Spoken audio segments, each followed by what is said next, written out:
수업을 시작하도록 하겠습니다. 우리 지난 시간에 이어서 진동에 대해서 알아보도록 하겠습니다. 지난 시간에 설명했듯이 진동을 볼 텐데, 이 진동은 우리가 기본적으로 사용성을 평가하는데 쓰여지는 지표라고 할 수가 있습니다. 물론 이 진동이 더 커지거나 더 나아가게 되면 구조물 안전에도 영향을 미치지만, 기본적으로 진동을 평가할 때는 사용성의 측면에서 평가를 하게 됩니다. 우리가 거주하거나 아니면 일하고 있는 구조물이 진동을 하면 사람들은 불안감을 느끼게 됩니다. 큰 편차는 있겠지만, 우리가 자동차를 타고 가거나 기차를 타고 갈 때 진동이 느껴지잖아요. 근데 그거와 다른 건 뭐냐면, 이제 자동차나 기차는 움직인다는 우리가 생각을 가지고 있기 때문에 진동에 대해서 크게 영향을 받지 않습니다. 하지만 건물이나 구조물 같은 경우에는 우리가 기본적으로 움직이지 않는다는 가정을 갖고 있기 때문에 작은 진동에도 크게 불안할 수밖에 없겠죠. 그리고 사람들이 거주하는 공간에 상하, 좌우로 진동이 일어난다면 그만큼 불편한 게 없어요. 그리고 진동은 우리가 진동을 계측할 때는 변위 이런 것도 있지만, 진동과 관련된 것 중에 하나는 소음이에요. 소음. 구조물의 재료에 따라서 똑같은 진동에 대해서 소음이 발생할 경우, 그렇지 않은 경우가 있는데, 대부분의 진동은 소음을 수반하는 진동이라고 볼 수 있어요. 그래서 요즘 층간소음 같은 거 있죠. 층간소음.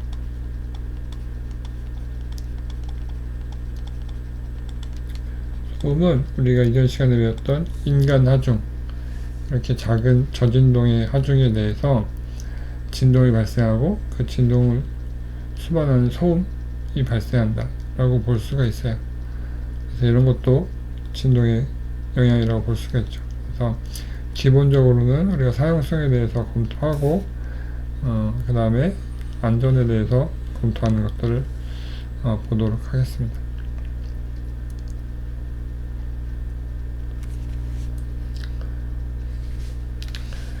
지난 시간에 이어서 진동을 일으키는 하중에 대해서 보도록 할 텐데, 지난 시간에 건설 하중까지 갔었죠. 그 다음에 이제 기계 하중이 있습니다. 기계 하중, 그 다음에 외부의 어떤 다른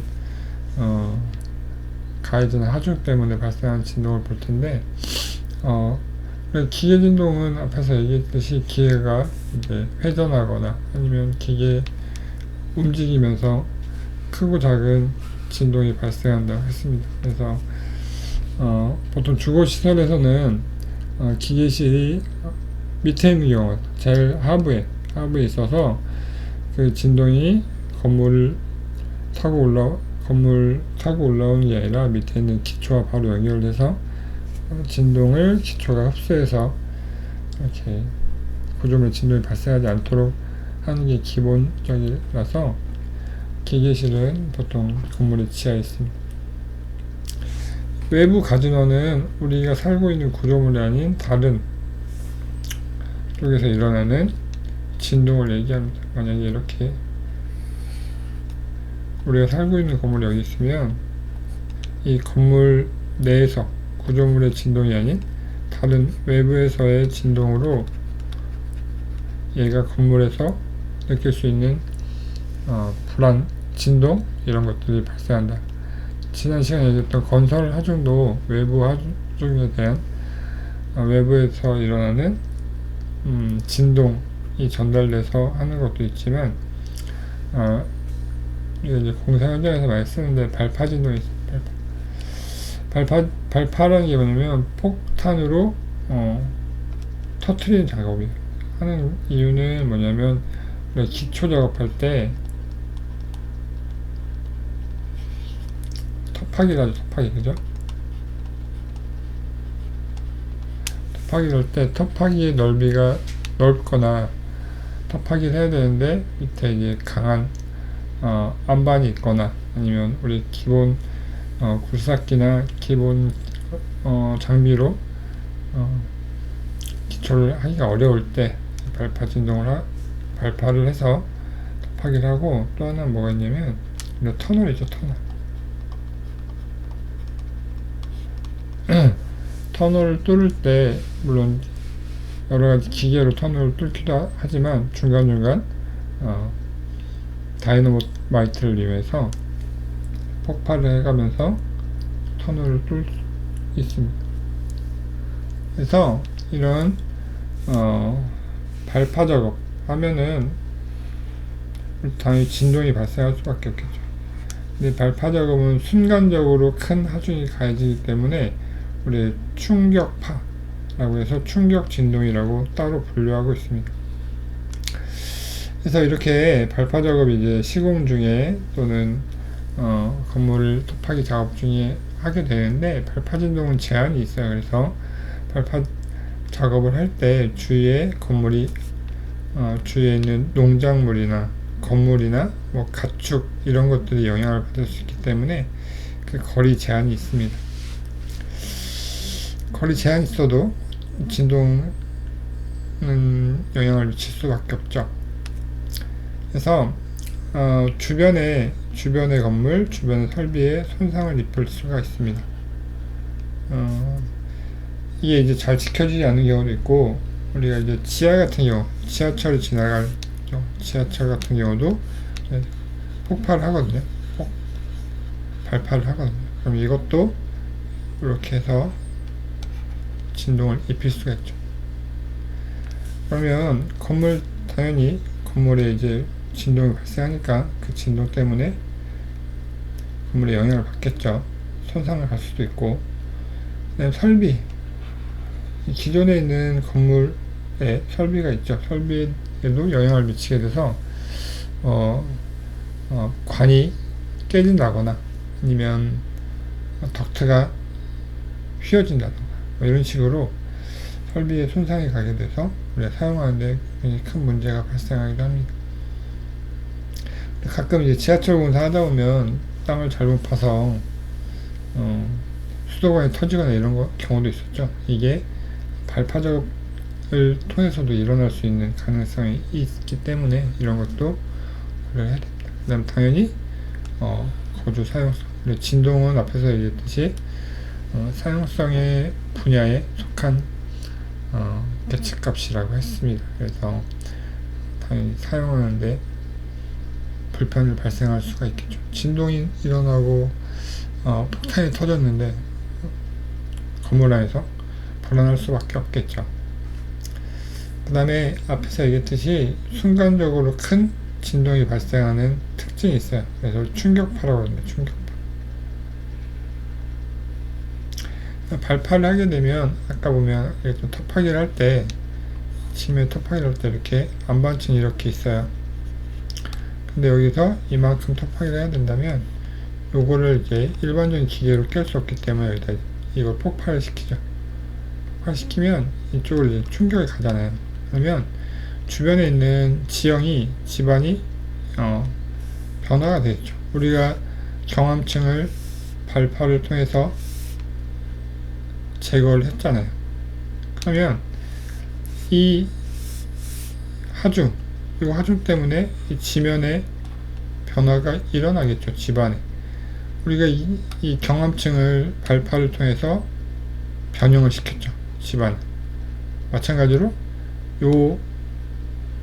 이걸 집안을 제거하기 위해서 발파 작업하면 당연히 이 외부에 있는 집안도 변형을 일으킬 수밖에 없다라는 개념입니다.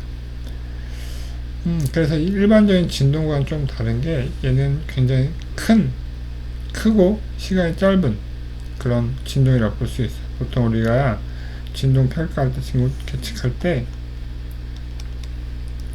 시간과 그 다음에 속도, 또는 변위, 가속도 이렇게 측정하면 이렇게 일정하게 이런 진동이 일어날 때 일정하게 이렇게 일어나요. 일정하게. 그런데 충격파 같은 경우에는 얘가 짧은 시간에 높은 이렇게 충격을 가해지고 사라지는 그런 진동이라고 볼 수 있어요.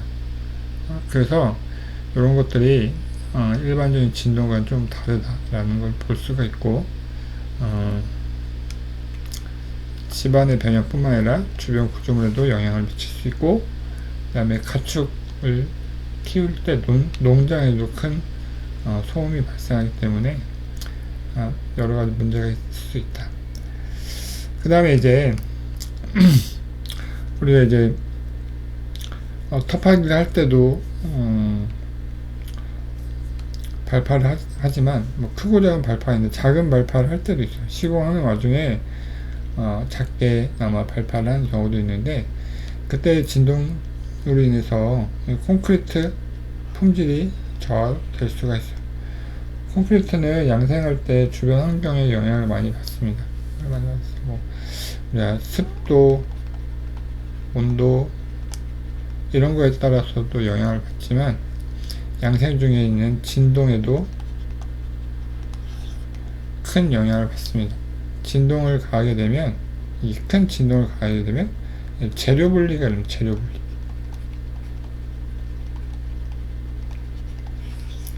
콘크리트는 시멘트와 물과 여러가지 재료의 혼합물인데, 그런 것들이 적절히 분포되어 있어야 강도를 발현하는데, 진동이 발생하게 되면 무거운 거는 밑으로 가라앉고 가벼운 거는 위로 올라오면서 재료가 분리가 돼요. 그래서 압축 강도를 발현하지 못한다 라고 볼 수가 있어요. 우리가 공시체 실험할 때 이제 시멘트를 채운 다음에, 콘크리트를 채운 다음에 고무망치로 두들겼죠. 공시체 틀을 두들기면 공시체 위로 기포가 올라오는 걸 볼 수가 있어요. 그런 것들 이제 양생되기 전에 재료를 적절히 섞고, 그 다음에 기포를 빼내기 위해서 하는 작업이고, 실제로 콘크리트 타설하는 현장에 가보면 타설하고 큰 진동기로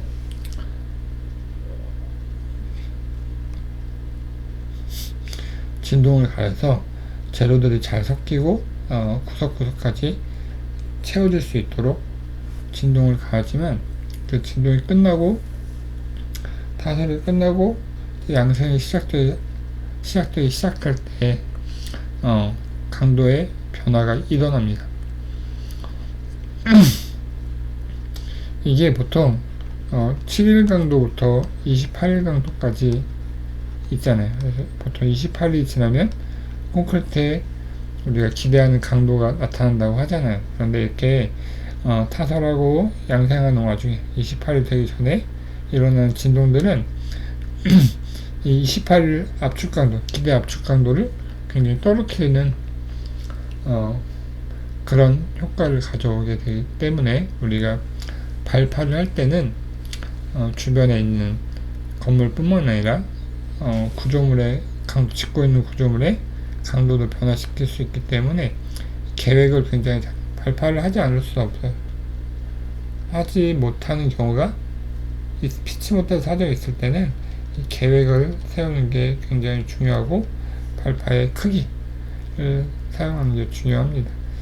이 콘크리트 압축 강도 변화, 이거는 논문에 나와 있어요. 진동과 양생, 압축 강도. 그러니까 진동에 따라서 압축 강도의 크기가 어떻게 변하는지를 실험을 통해서 논문을 쓴 경우도 있습니다. 그만큼 발파라는 충격파에 의해서 콘크리트의 압축 강도도 변할 수가 있다라고 할 수가 있어요. 영향을 볼게요. 영향. 제일 먼저 사람. 앞에서 얘기했듯이 진동이 있으면 심리적으로 불안한 수밖에 없어요. 제가 앉아서 일을 하고 있거나 아니면 집에서 쉬고 있을 때 자기가 있는 건물이 진동을 느낀다면 당연히 불안할 수밖에 없겠죠. 이런 영향들은 우리가 평가를 할 때 정성적 평가와 이렇게 두 가지로 나눌 수가 있어요. 정성적 평가는 이게 개인마다 다르게 느낀다는 거죠. 똑같은 진동에도 사람의 지금 감정에 따라서 또 그 있는 상황에 따라서 개인차가 발생할 수가 있어요. 만약에 우리가 이제 체육관에서 운동을 하고 있는데 건물이 울린다. 그때 느끼는 불안감과 집안에서 앉아서 뭐 차를 마신다는 거, 쉬고 있을 때 느껴지는 진동, 같은 크기의 진동이라도 이 상황에 따라서 큰 차이가 있겠죠. 당연히 운동할 때는 우리가 움직이고 있기 때문에 진동에 대한 큰 영향을 받을 수가 없겠지만 가만히 있을 때는 진동을 느낄 수가 있어요. 이건 이제 정성적, 사람의 심리적인 개념에 따라서, 상황에 따라서 달라질 수 있는 평가. 정량적은 똑같은 조건에서 우리가 계측될 수 있는 값들 있잖아요. 진동의 크기, 이런 것들을 통해서 느끼는 인체에 미치는 영향들 같은 것들을 정량적 평가를 통해서 영향을 분리하게 됩니다. 앞서 얘기한 것처럼 심리적으로 정성적 피해를 얘기하죠. 그래서 개인차가 있고, 생리적인 거는 이제 피지컬 정량적 평가라고 할 수가 있어요. 그래서 이렇게 어떤 똑같은 진동이 일어났을 때 개인차 없이 호흡, 맥박, 뭐 이런 심리현상, 이런 것들, 이 객관적인 피해를 볼 때 이거는 정량적 평가이기 때문에 개인차 없이 일정한 값을 우리가 정할 수가 있습니다. 그 다음에 이제 이 물리적 피해라고 얘기를 할 수가 있는데, 이게 진동이 굉장히 큰 경우에는 큰 피해를 입을 수가 있습니다. 그러니까 이게 뭐 가구나 이런 여러 가지 생활 하는 데 있는 물체들이나 아니면 전등, 이런 것들이 진동을 발현하면서 영향을 미칠 수가 있겠죠. 굉장히 크게. 그래서 이 높은 수준의 진동 같은 경우는 우리가 얘기할 때 보통 지진 때문에 일어난 진동을 굉장히 높은 수준의 진동이라고 얘기를 하고 있어요. 이거는 이제 사람 피해뿐만 아니라 가구나 이런 것들, 뭐 간판이 떨어진다든가 이런 식으로 큰 피해를 입힐 수가 있어요. 진동이. 그런 것들 이제 기준에 따라서 어느 정도 있는지를 판단을 하게 되죠. 그래서 지진 같은 경우는 그 진동 수준이 굉장히 높기 때문에 우리 진도라는 개념으로 다시 평가를 하죠. 아무튼 그런 식으로 진도에 대해서 피해 값들이 정리가 되어 있을 정도로 큰 진동. 그래서 진동은 여기서 말하는 구조물의 진동, 작은 진동, 이 구조물에 영향을 미치지 못하는 진동도 있지만, 지진과 바람처럼 굉장히 큰 외부 하중에서 발생하는 진동도 하나의 우리가 계측할 수 있는 진동이라고 볼 수가 있습니다. 일단 당연히 진동이 낮으면 거의 영향이 없다고 볼 수가 있죠. 예민한 사람은 우리가 뭐 작은 크기의 지진이 뭐 멀리서 발생하면, 예민한 사람이 아니면 거의 뭐 지진이나 진동 같은 걸 느끼지 못합니다. 못하고, 그보다 더 작은 진동은 우리가 느낄 수 없는 인간이 느낄 수 있는 진동의 한계를 넘어가기 때문에 진동을 느낄 수가 없습니다.